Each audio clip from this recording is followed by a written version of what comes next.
India is hoping to lure global manufacturing to its shores with a campaign urging firms to make in India. But are companies swayed by the idea? Well, Martin Sung finds out as our Investing in India series continues.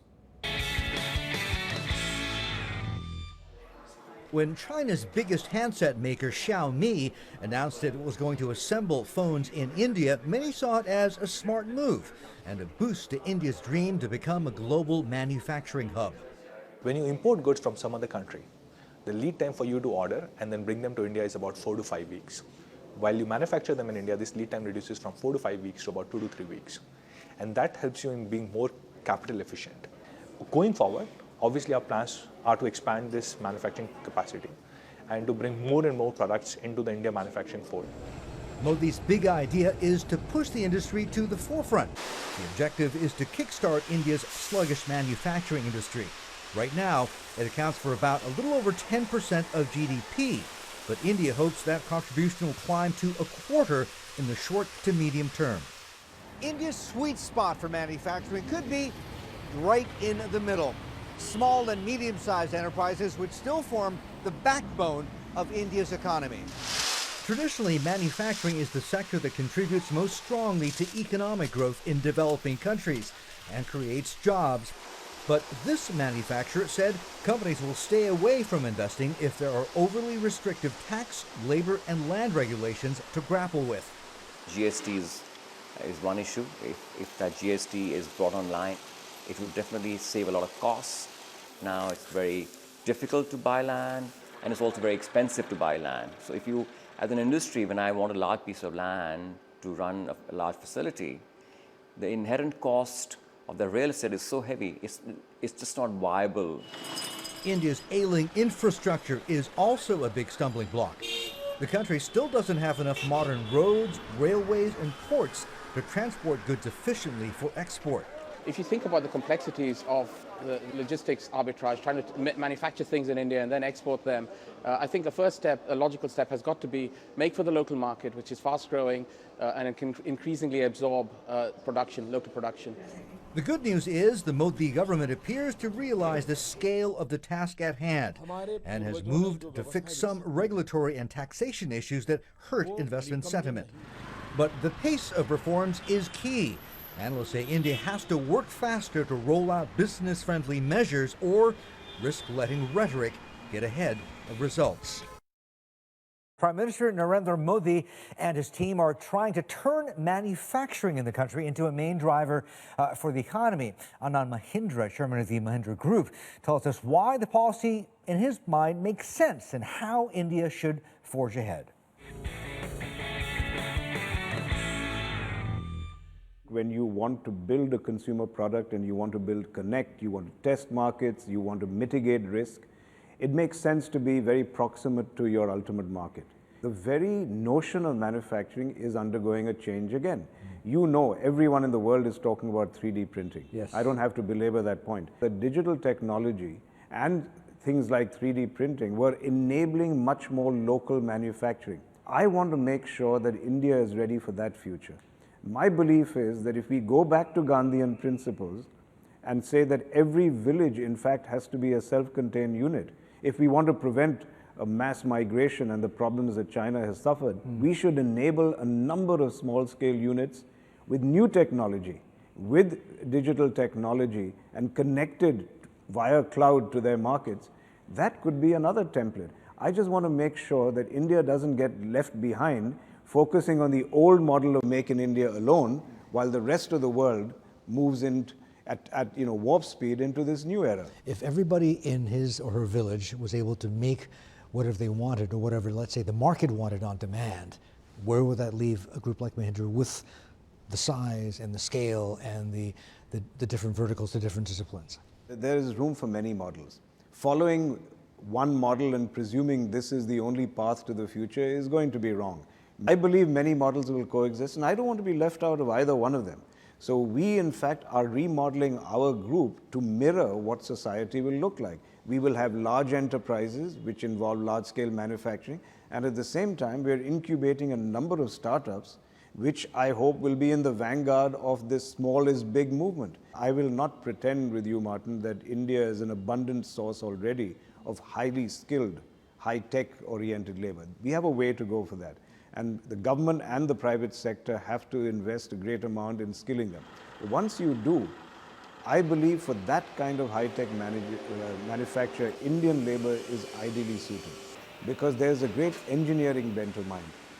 And even in the earlier days when China was fast outstripping us on repetitive high-volume manufacture, India always scored in manufacture that was bundled with some kind of intellectual or engineering content. Do you see much more opportunity for the private sector, including business houses like yourself, of course, in defense?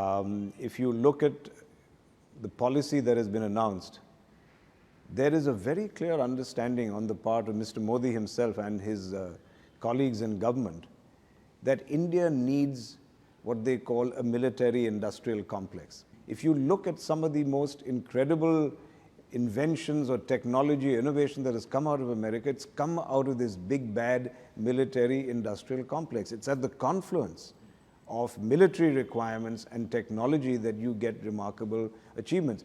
That's what I think Mr. Modi understands. And I'm always struck by a man who comes from such humble origins that he understands concepts like this, which frankly previous regimes didn't. So he is not saying this as a flag-waving patriot, simply saying, I want to get foreigners out, I want people to make in India.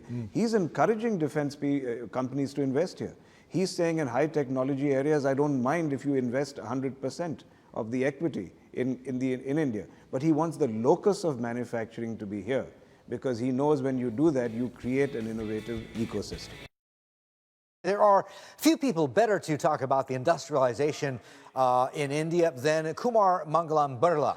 He's the head of the Aditya Birla Group, one of the big three business houses in India, along with the giants Tata and also Reliance. Now, we caught up with him recently to talk about India's manufacturing push and his company's late and surprising entry into the world of e-commerce. Take a look. I think that the ripple effect of investment in manufacturing in terms of the number of jobs that get created is the maximum. And we have the credentials as a country of being successful in the manufacturing sector. We have educated people, we have a fairly inexpensive labor force. So I think that there is a huge opportunity for India to become a manufacturing hub, if not for the whole world, at least for this part of the world. From your businesses, what can you tell us about what kind of shape the Indian economy is in? I think, in short, the services business are doing very well.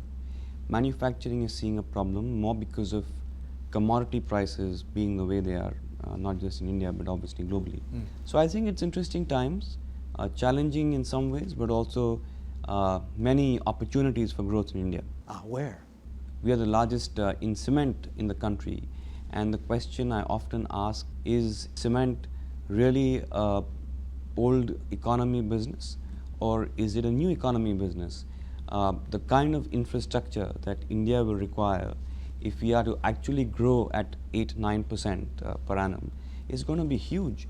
And if that's the case, the demand for cement is obviously going to be huge as well. So can you really say that it is an old economy business? I don't think so. We are not in those sectors, but pharma, IT are doing very well.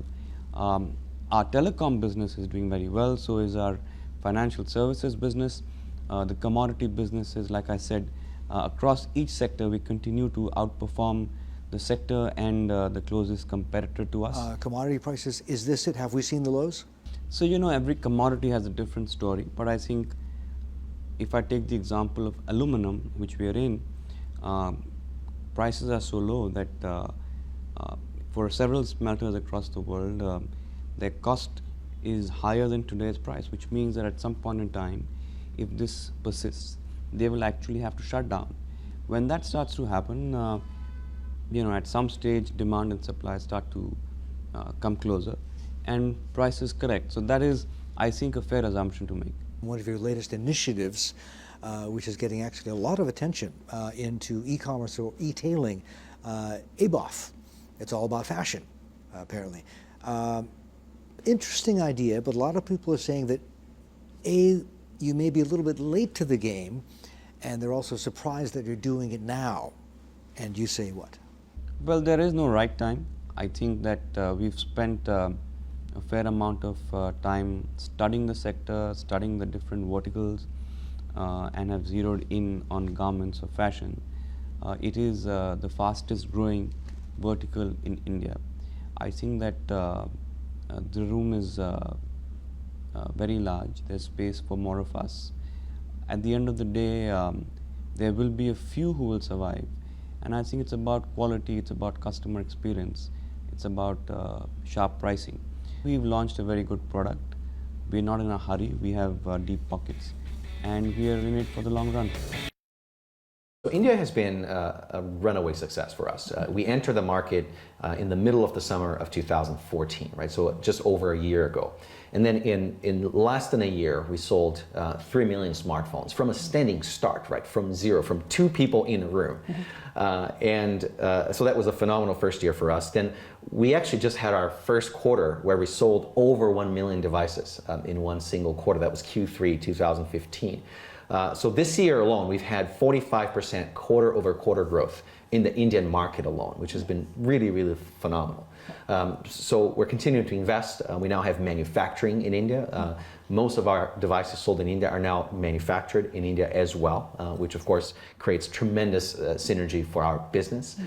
We have a huge community in India. We just opened a very large office in Bangalore as well. So we're dead center in the Indian Silicon Valley. So going really, really well, but the prospects for growth are even better, we think. Eunice also asked how the company was positioning itself internationally after successfully expanding within China. Xiaomi has always had global ambitions from the beginning. We, of course, started here in China, which is a great platform market because it allows you to build scale across the board. But we've always wanted to become one of the world's biggest consumer electronics and internet brands, right? And that remains our goal, of course.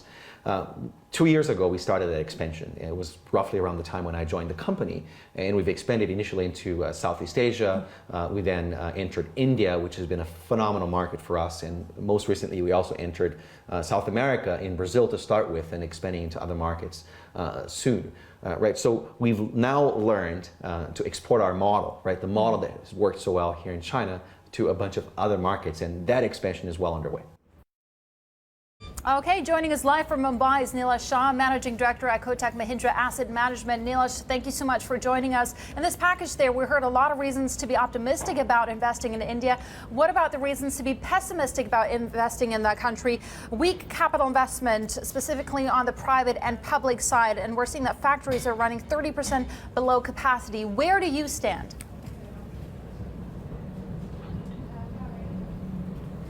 We think today we are in a far better position, and all the problems which we can foresee in future have already happened in the past, and despite that India has delivered reasonably good growth rate. I just want to present one story to your viewers. We have a company called Maruti Suzuki India Limited. It sells car in India alone. The parent company of Maruti Suzuki, Suzuki Motors, which sells car worldwide. Maruti pays royalty to Suzuki. Suzuki doesn't give any benefit to Maruti. Maruti's today's market cap, selling in India and withstanding all the problems of infrastructure, corruption, bureaucracy, politics, is more than Suzuki, even though Suzuki owns half of Maruti and Maruti doesn't own anything of Suzuki. Working in one country like India, Maruti is able to outperform its parent Suzuki.